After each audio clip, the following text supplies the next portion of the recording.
Hi, my name is Payton Meisner, and I will be walking you through the introduction portion of our study, the impacts of positive versus negative evaluative feedback on self-efficacy. We start off by defining self-efficacy as an individual's perceived level of confidence to accomplish a particular task. Research has shown that individuals with low levels of self-efficacy may be less likely to attempt new tasks and develop an unwillingness to change in the presence of adversity. High levels of self-efficacy have been linked to greater satisfaction in life, enhanced psychological well-being, superior academic performances, higher willingness to participate in social interaction, and it has been proposed that individuals with high self-efficacy have higher motivation, a better relationship with parents and peers, and are less likely to become depressed. Self-efficacy has been studied as one of the three main variables that contribute to happiness. In order to increase communication proficiency in the workplace, it is important to study the effects of feedback on self-efficacy. As a result, the purpose of this study was to examine whether or not pre-existing self-efficacy levels determine the effects of evaluative feedback, whether positive or negative. Okay, hi there. My name is Clayton Stevens. I'm going to be walking you through the hypothesis, the methods, and the results in our study. Um, our hypothesis was that feedback given to somebody would only alter the level of self-efficacy when the feedback agrees with the individual's preconceived self-efficacy, so their first self-efficacy score. Participants with high pre-existing self-efficacy will increase their subsequently surveyed self-efficacy when they're given their positive fictitious feedback. Whereas participants with low pre-existing self-efficacy will demonstrate a deterioration in subsequent self-efficacy when given fictitious negative feedback. Okay, so here is the methods. Participants, we had 51 that completed the study. About 92% were female, where 8% were male. Average age was about 30 years old. 42% were of Caucasian descent, 3% Hispanic or Latino descent, 5% Native American or American Indian descent. The median high school GPA range of these participants were 3.25 to 3.5 when they were in high school. For our measures, we use the General Self-Efficacy Scale. We refer to this as the GSE.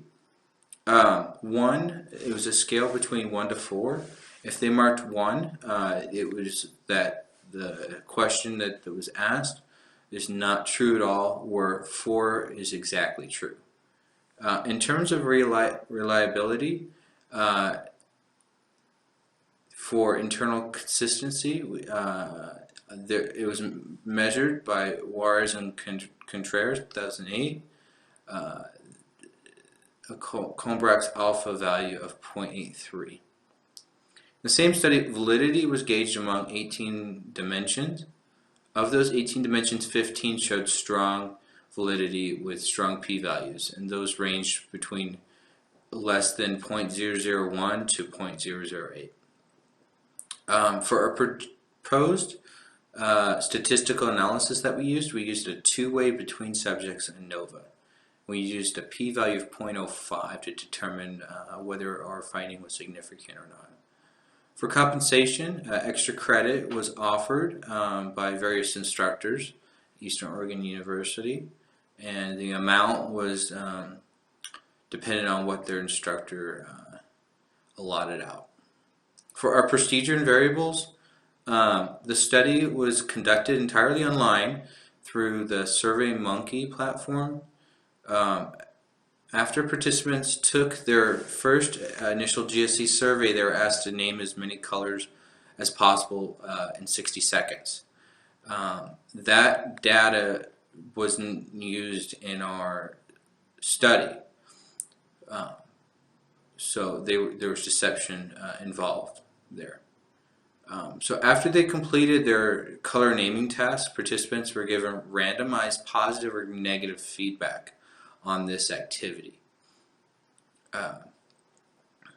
So the positive feedback was that they scored in the top 15% of previous people who've taken it, and then the negative feedback was that they scored in the negative 15%. So the numeric, and then they did another GSE survey after they got the feedback. And the data that we got was the difference between the first GSE scale and the subsequent one. The independent variable then was the positive or negative feedback given out. And it was manipulated to affect the dependent variable, which the dependent variable was the numerical change between the pre-existing GSE scores and the post-feedback GSE scores. We split those results between their first GSE scale when the GSE scale was lower. That was the low. We had the low pre-existing self-efficacy group, and we had a high pre-existing self-efficacy group. Participants were debriefed after because deception was used in the study. Okay, so our results were not significant. This image here is a little bit fuzzy, but I will walk you through it in a sec. So pre-existing GSE scores were not significantly indicative in the changes of future GSE with feedback. Our p-value observed was 0.40 and the f-value was 0.74. The effect value between the two pre-existing GSE groups was not significant. P-value 0.23, f-value 1.46. With this stated, the effect between the fictitious feedback, between the positive feedback and the negative feedback, was significant. The f-value is 6.02, p-value was 0.02, and the effect size was 0.111. So when participants were given positive feedback, their GSE scores did improve. When they gave negative feedback, their GSE scales did deteriorate. But that didn't depend on what their first GSE score showed. So the high pre-existing GSE group, as well as the low pre-existing GSE group, there wasn't a significant difference to make the interaction significant. So those that had high pre-existing GSE scores and then they were given positive feedback, they improved 0.757 points, the standard deviation of 2.32. Though in that same group of high pre-existing GSE, they deteriorated 0.53 points when they were given negative feedback, and that's the mean. And the standard deviation there is 2.19. In terms of the low pre-existing GSE group, they gained actually more with the positive feedback at 2.00 points of a mean, and the standard deviation there is 2.83. When the low pre-existing GSE group was given negative feedback, they deteriorated 0.29 points on their subsequent GSE score, and that's a mean. And the standard deviation there was 0.76.